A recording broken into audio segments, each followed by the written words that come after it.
Genius coaching number 1 में आपका स्वागत है। इस चैनल को लाइक करें, शेयर करें और सब्सक्राइब करें। हेलो दोस्तों, आप सभी को गुड मॉर्निंग। मैं हूं एमडी तफीज। आज हम लोग पढ़ेंगे एससीएफ के बारे में, एकदम नीचे लेवल से, जो जीरो से ऊपर की ओर, ठीक है, जो सबसे नीचे स्तर के हैं उसके बारे में पढ़ेंगे। चलिए पढ़ते हैं। ये जो सवाल जो होगा ये आपका हर एक क्लास में काम आएगा। चलिए हम देखते हैं एससीएफ। सबसे पहले एससीएफ का बनाते हैं। एससीएफ जिसको हिंदी में कहते हैं मो, ठीक है, महत्तम समावर्तक। इसको अगर इंग्लिश में पूरा इसका ये निकाला जाए, ठीक है, फुल फॉर्म किया जाए तो हायर कॉमन फैक्टर होता है। ठीक है, अब ये समझिए कि एचसीएफ हमको किस तरह से निकालना है। जैसे कोई भी संख्या है, जैसे आपके पास यहाँ पे 2 है और क्या है 4 है, तो इसमें से जो चीज कॉमन आता है वो आपका क्या होता है, एचसीएफ होता है। एचसीएफ हमेशा एचसीएफ को 2 विधि से निकाला जाता है। ठीक है, पहला एक होता है गुणनखंड विधि, दूसरा होता है भाग विधि। चलिए हम जानते हैं सबसे पहले गुणनखंड विधि। जैसे यहाँ पे 2 है तो 2 को हम इस तरह से लिख सकते हैं 2 गुना 1, है ना। इसको इस तरह से लिख सकते हैं। जैसे यहाँ पे है आपका 4, तो 4 को अगर गुणनखंड करेंगे हम इस तरह से, तो यहाँ पे क्या होगा, फिर 2 से कटेगा 2 दूनी 4, फिर 2 कटेगा किससे, 1 से। तो यहाँ पे देखिए 2 गुना, ठीक है, 2 गुना 1, ठीक है। या आप ऐसे भी लिख सकते हैं इसको 1 गुना 2, या इसको ऐसे लिख सकते हैं 1 गुना 2 गुना 2। आप किसी तरह से लिख सकते हैं, क्योंकि जब भी किसी संख्या को गुना करेंगे, ये पहले करें या बाद में करें कुछ फर्क नहीं पड़ता है। चलिए यहाँ पे देखते हैं। यहाँ पे जो चीज कॉमन है, मतलब यहाँ पे देखिए हायर कॉमन, मतलब दोनों चीज में जो चीज कॉमन है वही उसका क्या कहलाएगा, एचसीएफ होगा। जैसे इस दोनों में देखिए, ये वाला अंक में मतलब 2 में और 4 का गुणनखंड में मेरा क्या क्या कॉमन है, 2 और 1। ठीक है, क्योंकि 1 लिखते बहुत कम है लेकिन उसका भी जरूरत पड़ेगा। ठीक है, आगे चल के हम उसको लिखेंगे नहीं, क्योंकि 1 को किसी संख्या से गुना करने पर उसमें कुछ फर्क नहीं पड़ता है, बल्कि वही संख्या होता है जो संख्या दिया हुआ है। मतलब यहाँ पे अगर एचसीएफ हो जाएगा किसका, देखिए 2 और 4 का एचसीएफ बराबर आपका हो जाएगा 1 गुना 2 बराबर कितना हो गया, 2। तो यहाँ देखिए जो 2 आया वही आपका क्या हुआ, आंसर हुआ। यहाँ पे 1 का वैल्यू नहीं हुआ। लेकिन कभी कभी इस तरह से सवाल पूछता है कि बच्चे कंफ्यूज हो जाते हैं कि हम मतलब हमें किस प्रकार इसका एचसीएफ ज्ञात करना है। जैसे सवाल यहाँ पे इस तरह का सवाल है, क्वेश्चन इस प्रकार पूछता है कि जैसे आपके पास 3 है और 5 है, इसका एचसीएफ ज्ञात करें। ठीक है, जो कि कई बार बोर्ड के एग्जाम में पूछ चुके हैं। ठीक है, तो यहाँ पे देखिए, जैसे जब भी इस तरह का सवाल होगा तब आपको गुणनखंड 1 के रूप में लाना होगा। जैसे यहाँ पे है देखिए 3 बराबर लिख सकते हैं 1 गुना 3, और उसके बाद 5 बराबर लिख सकते हैं 1 गुना 5। देखिए दोनों में कॉमन क्या आया, 1। अब यहाँ पे आपका एचसीएफ बराबर कितना हो जाएगा, 1। जब इस तरह का सवाल होगा, मतलब किस तरह का, वह संख्या जो अभाज्य हो। याद रखिए जब 2 अभाज्य संख्या हो तो उसका एचसीएफ हमेशा क्या होता है, 1 होता है। जैसे 3 आपका क्या है, आभाज्य संख्या है। 5 भी क्या है आपका, आभाज्य संख्या है। अब बोले सर आभाज्य संख्या क्या है, आभाज्य संख्या समझिए ऐसा बात, वह संख्या जो सिर्फ अपने आप से कटे और 1 से कटे। फिर समझाते हैं, वह संख्या जो सिर्फ अपने आप से कटे और 1 से कटे, वैसी संख्या को आभाज्य संख्या कहा जाता है। जैसे यहाँ पे देखिए सबसे अगर छोटी आभाज्य संख्या पूछा जाए तो सबसे छोटी आभाज्य संख्या कितना है आपका, 2। उसके बाद देखिए 2 जो है आपका सिर्फ 2 से कटेगा और सिर्फ किससे कटेगा, 1 से कटेगा। 2 का अगर फैक्टर करेंगे तो क्या होगा, सिर्फ 1, और यहाँ पे क्या होगा, 2 होगा। ठीक है, उसके बाद ये आपका सबसे छोटी आभाज्य संख्या हो गया। उसी तरह से यदि हम 3 लेते हैं तो इसको अगर फैक्टर करेंगे 3 को, तो 3 का 3, या तो 1 होगा, उसके बाद दूसरा क्या होगा, 3 होगा। तो ये भी हमारा क्या हो गया, आभाज्य संख्या हो गया। तो मतलब आप इस तरह से याद रख सकते हैं, सिर्फ एक ही मतलब ट्रिक के अनुसार याद रख सकते हैं। यदि कोई भी आभाज्य संख्या हो, कोई भी आभाज्य संख्या हो, अगर वो कोई भी आभाज्य संख्या हो तो उसका एचसीएफ हमेशा क्या हो जाएगा, आपका 1 होगा। जैसे यहाँ देखिए अगर आपका आभाज्य संख्या कितना 11 है और यहाँ पे आपका आभाज्य संख्या कितना है, 23 है। अब बताइए 11 और 23 का एचसीएफ अगर निकालिएगा, ठीक है, तो हमेशा क्या हो जाएगा, 1 होगा। अब कैसे होगा, देखिए 11 को हम लिख सकते हैं 1 गुना 11, ठीक है। उसके बाद यहाँ पे 23 को लिख सकते हैं, इसको पहले लिख देते हैं 1 गुना 11, उसके बाद 1 गुना क्या लिख सकते हैं, 23। दोनों में देखिए कॉमन क्या आया, 1, तो इसका एचसीएफ कितना हो गया आपका, 1, है ना। तो याद रखिए यदि कोई भी विषम संख्या हो, सॉरी कोई भी आभाज्य संख्या हो, तो उसका एचसीएफ हमेशा क्या होता है, 1 होता है। ठीक है, तो ये हम जाने कोई भी विषम संख्या हो उसका एचसीएफ हमेशा क्या होता है, 1 होता है। ठीक है, इस तरह का एचसीएफ जैसे अगर कोई संख्या 2 हो या 3 हो या 4 हो उसका एचसीएफ कैसे निकालते हैं, जैसे यहाँ पे आपका एचसीएफ हम निकाल के दिखाते हैं। सपोज कीजिए आपके पास संख्या यहाँ है 8 है, 12 है, 16 है, ठीक है, उसके बाद आपका कितना है, 10 है। ये 4 संख्या है आपके पास। ठीक है, इसमें बोल रहा है कि आपको एचसीएफ निकालना है। तो सबसे आसान तरीका यहाँ पे ये है कि सबसे पहले ये क्या कीजिए, उसका गुणनखंड कीजिए। जैसे कि यहाँ पे 8 बराबर लिख सकते हैं 2 गुना 2 गुना 2। ठीक है, यहाँ पे लिख सकते हैं किसको, 12 को 2 गुना 2 गुना 3। देखिए 2 दूनी 4, 4 तिये 12। फिर 16 को लिख सकते हैं क्या, 2 गुना 2 गुना 2 गुना 2। उसके बाद 10 को क्या लिख सकते हैं, देखिए 2 गुना 5। अब देखिए चारों चीज में क्या कॉमन है, जो चीज कॉमन आएगा वही आपका क्या कहलाएगा, एचसीएफ। तो यहाँ पे देखिए दोनों चारों चीज में कॉमन क्या है, सिर्फ 2 है। उसके बाद ये चारों चीज में जो भी चीज कॉमन आएगा वो आपका क्या कहलाएगा, एचसीएफ। तो यहाँ पे आपका एचसीएफ बराबर हो गया 2। ठीक है, यहाँ पे आपका एचसीएफ बराबर क्या हो गया, 2। ठीक है, अगर मान के चलिए यहाँ पे इस तरह से रहता, सपोज कीजिए कि यहाँ पे यह संख्या नहीं रह के सिर्फ यहाँ पे क्या रहता, 5 रहता। क्या रहता, 5। अब यहाँ पे देखिए, यहाँ पे तो कटता है तो 5 को किसी से कटेगा नहीं, तो हम लिख सकते हैं क्या, यहाँ पे 5 गुना 1। तो यहाँ पे 1 से कर सकते हैं, फिर यहाँ पे 1 कर सकते हैं, फिर यहाँ पे 1 करते हैं, फिर यहाँ पे इस तरह से घेरा लगाते, जो पहले की कक्षा में पढ़ चुके हैं। इस तरह से घेरा लगा के जो शेष क्या बचता, जो तीनों में कॉमन आता, चारों में कॉमन आता, वही आपका एचसीएफ होता। मतलब यहाँ पे एचसीएफ बराबर कितना हो जाता, 1। जब इस तरह का सिचुएशन आता तो यहाँ पे क्या हो जाता है, एचसीएफ बराबर 1। ठीक है, ये तो हम सीख लिए जो है ना गुणनखंड विधि से। यदि कोई बड़ा संख्या आ जाए, सपोज कीजिए यहाँ पे देखिए आपका आ गया 81, ठीक है, और दूसरा आ गया कितना, 27।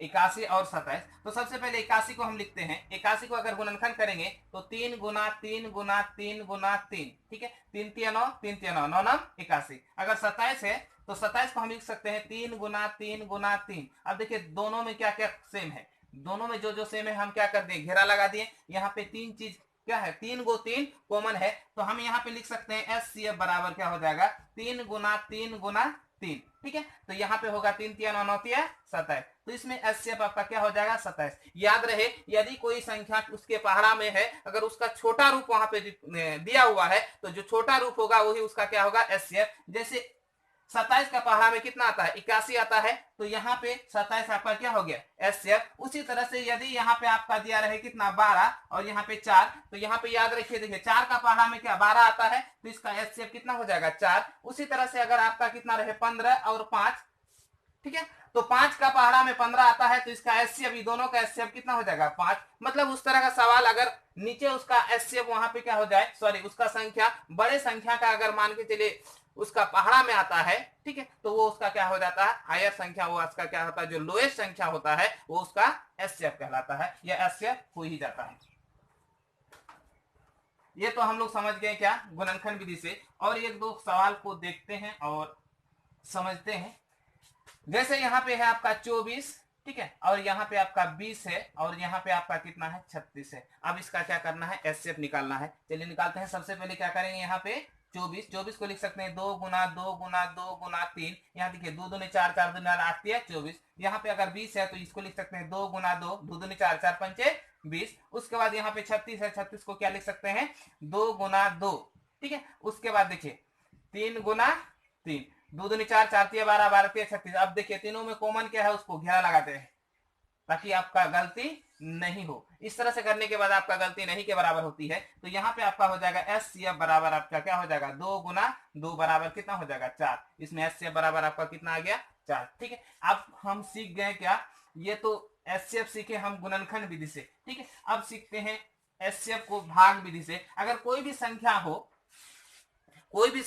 इस तरह से हम एचसीएफ निकाल सकते हैं। यदि कोई संख्या ऐसा हो कि जिसका गुणनखंड हो ही नहीं, तो वह संख्या, ध्यान दीजिए, जैसे मान के चलिए यहाँ पे देखिए 111, ठीक है। अब मान के लिए 111 और कॉमा 101, अब दोनों का तो गुणनखंड होगा नहीं। जब दोनों का गुणनखंड होगा नहीं तो आप याद रखिए 111 का अगर गुणनखंड नहीं है तो वो क्या है, आभाज्य संख्या है। उस पर 101 क्या है, आभाज्य संख्या है। जब दोनों संख्या आभाज्य हो, चाहे वो कितनी भी बड़ी क्यों ना हो, तो उसका हमेशा एचसीएफ क्या होता है, 1 होता है। तो इसका बिना कुछ किए हुए हम डायरेक्ट लिख सकते हैं एचसीएफ बराबर कितना 1। ठीक है, चलिए इसको बताते हैं। जैसे 111 को क्या लिख सकते हैं, यहाँ पे 1 गुना 111, फिर यहाँ 101 को क्या लिख सकते हैं, 1 गुना 101। अब दोनों में क्या कॉमन 1 लिख सकते हैं। उसके बाद क्या कर सकते हैं, एचसीएफ बराबर आपका कितना हो जाएगा 1। ठीक है, एचसीएफ बराबर आपका कितना हो जाएगा 1। ये तो हो गया आपका गुणनखंड विधि से।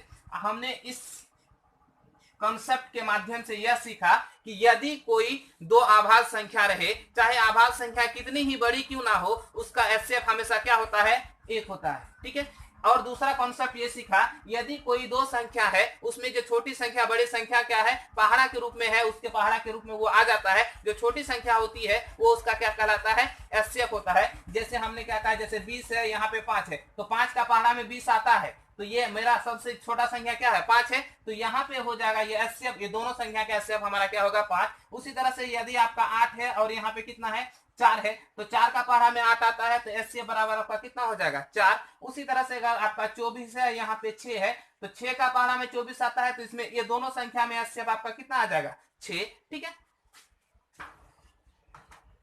तो चलिए भाग विधि से इसको देखते हैं, भाग विधि में कैसे निकाला जाता है एचसीएफ। ठीक है, ये तो हम पढ़े गुणनखंड विधि से, अब पढ़ेंगे हम क्या, भाग विधि से, है ना। भाग विधि से एचसीएफ निकालेंगे। तो भाग विधि से किस प्रकार एचसीएफ निकालेंगे, ध्यान दीजिए। इधर सबसे पहले कोई भी संख्या लेते हैं, जैसे यहाँ पे लेते हैं 12, यहाँ पे लेते हैं 8। यहाँ पे ध्यान दीजिए, पहले सबसे पहले आपको ये याद रखना होगा या ये समझना होगा कि दोनों संख्या में बड़ा संख्या कौन है, इस दोनों में संख्या में से बड़ा संख्या कौन है। तो इसमें से जो बड़ा संख्या है उसको क्या करेंगे, हम डिस्कस करेंगे। सबसे पहले यहाँ पे समझिए कि 8 बड़ा है या फिर 12 बड़ा है, तो ऑटोमेटिक है यहाँ पे क्या है, 12 बड़ा है। जो 12 है उसको क्या करना है, आपको भाज्य के रूप में लिखना है। क्या, किसके रूप में, भाज्य के रूप में। और जो छोटा संख्या होगा उसको भाजक के रूप में लिखना है। मतलब ये कि यहाँ पे 12 को हम लिख दिया भाज्य के रूप में, और जो 8 है उसको क्या करेंगे, भाजक के रूप में। तो यहाँ पे देखिए, जैसे एक बार में कटाए तो यहाँ पे हो गया कितना, 8। उसके बाद देखिए कितना हो जाएगा, 4। याद रखिए यहाँ पे और कोई संख्या है नहीं। जब तक यहाँ पे संख्या रखेगा, जिस तरह से भाग बनाते हैं उसी तरह से उतारते जाएंगे। जब यहाँ संख्या नहीं रहेगा तो यहाँ पर यहाँ का जो भाजक होगा, इस रूप में जो शेष बचेगा वहां पे जाके क्या बन जाएगा, भाज्य बन जाएगा। क्या बन जाएगा, भाज्य बन जाएगा। तो यहाँ पे आपका हो गया कितना, 8। ये जो भाजक था वहां पे जाकर क्या हो गया, भाज्य। तो 4 दूनी 8। यहाँ पे देखिए, या तो इसको क्रॉस बोल सकते हैं या फिर यहाँ शून्य। यहाँ तब तक हम कटाते रहेंगे या तब तक भाग देते रहेंगे जब तक यहाँ क्रॉस का चिन्ह नहीं आ जाए, मतलब 0 नहीं आ जाए। जब 0 आ जाएगा, जिस संख्या में या जिस भाग के रूप में वह 0 आएगा, उसका जो भाजक होगा, ठीक है, वही उसका एचसीएफ कहलाएगा। मतलब ये कि 12 और 8 का एचसीएफ आपका कितना हो गया, देखिए यहाँ पे क्या हो गया, क्या बोलते हैं, क्रॉस का चिन्ह आ गया, या फिर आप ये समझते हैं यहाँ पे 0 आ गया। तो यहाँ पे जो संख्या है 4, तो यही आपका क्या हो गया, एचसीएफ। तो एचसीएफ बराबर आपका कितना हो गया, 4। ठीक है,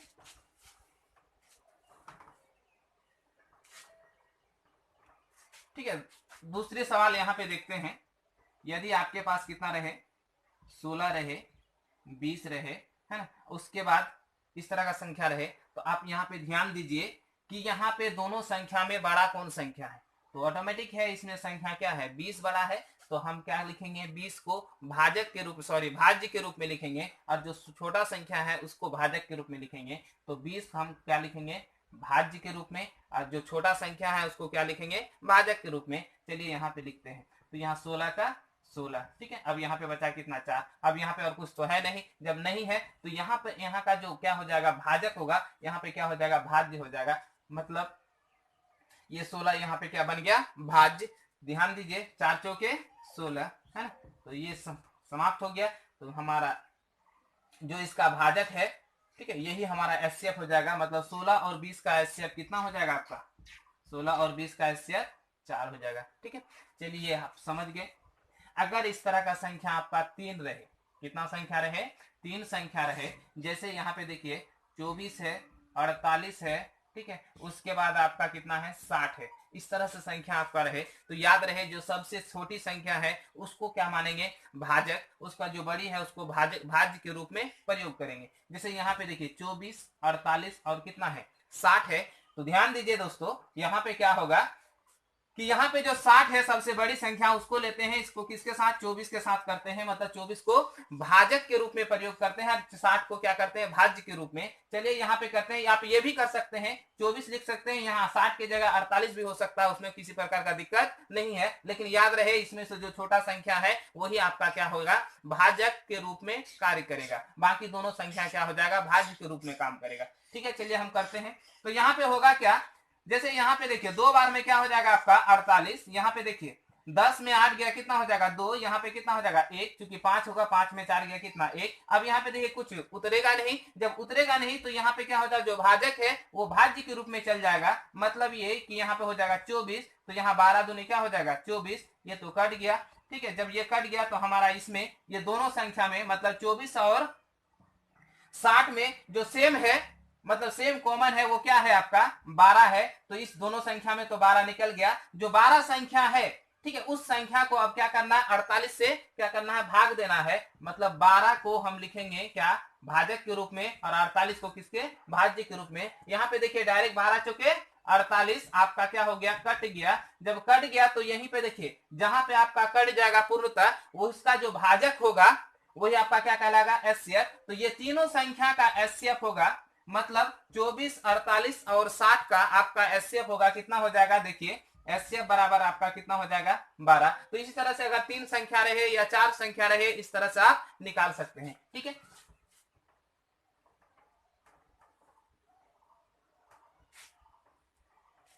देखिए हमें जो ये बताना था मेन मकसद था कि आपको 10 क्लास में एचसीएफ सिखाना, क्योंकि कुछ कुछ सवाल ऐसा भी आता है 10 क्लास में ताकि आपको समझने में दिक्कत होती है, इसीलिए हम क्या किए बेसिक से स्टार्ट किए। जैसे आपका सवाल ज्यादातर आता है इस तरह से कि 11 और 13 का एचसीएफ क्या होगा, जो हमने पहले बता दिया कि देख के ही आप बोल दीजिएगा 11 और 13 का एचसीएफ क्या हो जाएगा। 11 और 13 का एचसीएफ आपका जो है ना क्या हो जाएगा 1 हो जाएगा, क्योंकि 11 भी क्या है अभाज्य संख्या है और 13 भी अभाज्य संख्या है, तो दोनों का एचसीएफ क्या हो जाएगा 1 हो जाएगा। यदि यहाँ पे आ जाए 17 और 19 का एचसीएफ क्या हो जाएगा, तो फिर भी क्या हो जाएगा एचसीएफ बराबर कितना हो जाएगा एचसीएफ बराबर कितना हो जाएगा 1 हो जाएगा, जो कि ऑब्जेक्टिव में बार बार ये सवाल पूछता ही रहता है। ठीक है, तो यहाँ पे ध्यान दीजिए अगर कोई संख्या इस तरह से रहे, जैसे हम क्वेश्चन लिखते हैं संख्या अगर इस तरह से रहे 240 ठीक है 360 दो संख्या है, बोल रहा है क्या यूक्लिड विभाजन प्रमेय का प्रयोग करते हुए इसका एचसीएफ निकालें। तो याद रखिए सबसे पहले यहाँ पे ध्यान दीजिए कि आपको क्या करना है एचसीएफ निकालना है, वो भी किससे भाग विधि से एचसीएफ निकालना है, उसके बाद यूक्लिड विभाजन प्रमेय का प्रयोग करना है। चलिए भाग विधि से पहले एचसीएफ निकालते हैं। यहाँ पे देखिए सबसे पहले ये समझ लीजिए कि दोनों संख्या में बड़ा कौन है।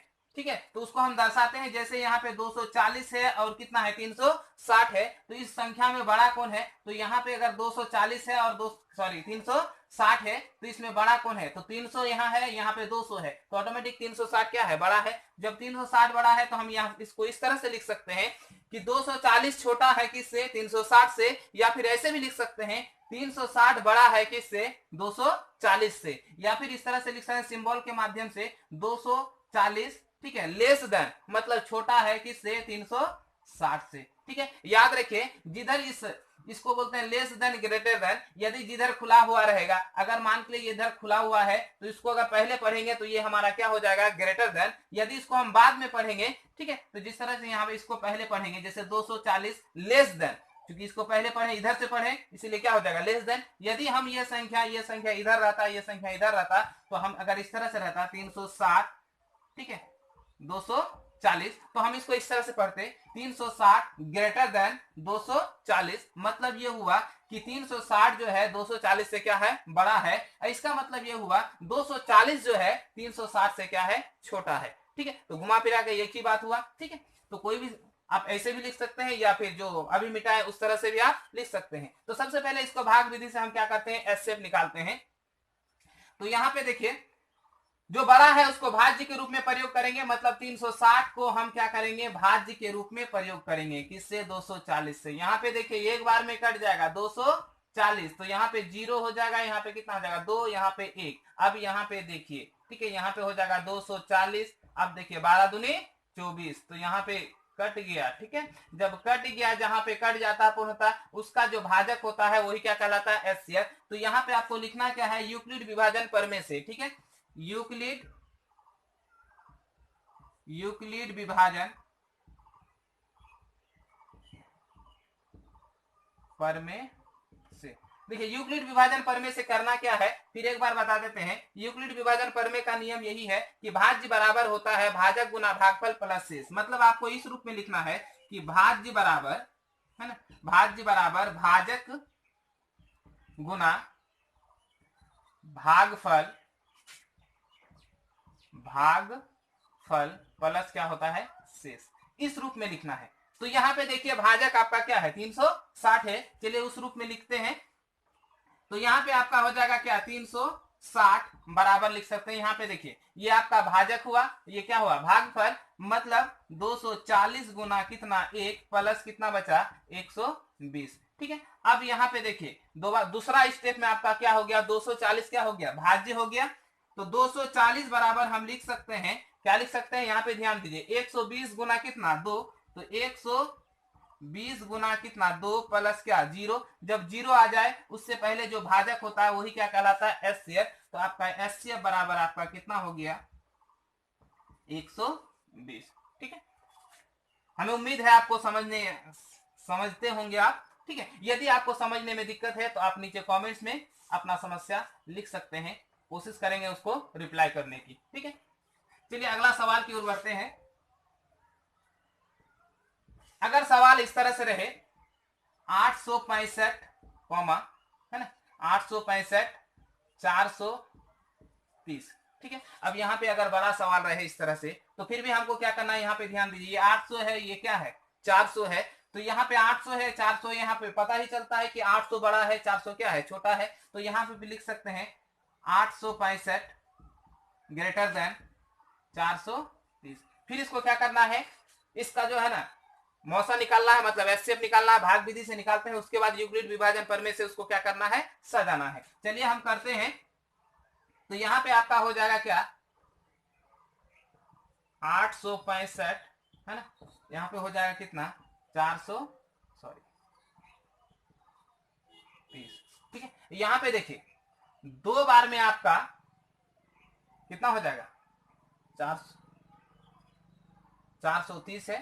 ठीक है। 2 बार में अगर करेंगे तो 0, 3 दूनी 6, ठीक है, यहाँ 4 दूनी 8। यहाँ पे देखिए बचा कितना, 5। अब यहाँ पे देखिए और कुछ उतरेगा, नहीं उतरेगा। तो ये वाला जो संख्या होगा वहां पे चल जाएगा, तो क्या हो जाएगा, भाज्य के रूप में चल जाएगा। मतलब यहाँ पे 400, ठीक है, 430। ठीक है, वहां पे दिखाई नहीं दे रहा है, तो यहाँ पे हम लिखते हैं 5 430 है ना। अब यहाँ पे देखिए 8 पंचे 40, है ना, यहाँ पे 3, फिर यहाँ देखिए ये उतरा 0। तो यहाँ पे आपका होगा 6 पंचे 30। देखिए यहीं पे x का कट गया, जो कट गया तो इसका यहाँ देखिए भाजक के रूप में क्या है, 5 है। तो 5 है इसका, ये दोनों का मतलब 865 और 430 का जो एचसीएफ होगा वो क्या हो जाएगा, 5 होगा। चलिए इसको यूक्लिड विभाजन प्रमेय से दर्शाते हैं। यूक्लिड विभाजन प्रमेय से। ठीक है। अब यहाँ पे देखिए यूक्लिड विभाजन प्रमेय से कहता क्या है कि भाज्य बराबर होता है भाजक गुना भागफल प्लस शेष। तो यहाँ पे देखिए भाज्य हमारा कितना है, 865 है। तो हम लिखते हैं 865 बराबर, यहाँ पे देखिए भाजक गुना भागफल, तो भाजक कितना है, 430 है, गुना क्या हो जाएगा, 23, गुना 2 हो जाएगा। उसके बाद शेष कितना बचा आपका, 5। तो यहाँ पे क्या हो जाएगा आपका 5। ठीक है। उसके बाद दूसरा स्टेप में देखिए यहाँ पे फिर पहुंच गया क्या, 430 जो है वो भाज्य के रूप में पहुंच गया। तो फिर यहाँ पे हम लिख सकते हैं 430 बराबर क्या लिख सकते हैं, यहाँ पे देखिए 5 गुना 86, है ना। तो यहाँ पे हो जाएगा आपका 5, यहाँ पे हो जाएगा 5 गुना 86 प्लस क्या हो जाएगा 0। यहाँ पे 0 आ गया। तो इससे पहले क्या है, भाजक 5 है, तो भाजक जो है, जो संख्या होगा वही क्या होगा, एचसीएफ हो जाएगा। तो यहाँ पे देखिए एचसीएफ बराबर आपका हो जाएगा, क्या हो जाएगा, 5। ठीक है। एचसीएफ बराबर आपका 5। हमें उम्मीद है कि आपको ये बात, मतलब इस तरह का सवाल समझ में आ गया होगा। अगला चैप्टर में या अगला वीडियो में हम इससे आगे वाला सवाल को डिस्कस करेंगे। आज की क्लास यहीं पे समाप्त करते हैं। जय हिंद।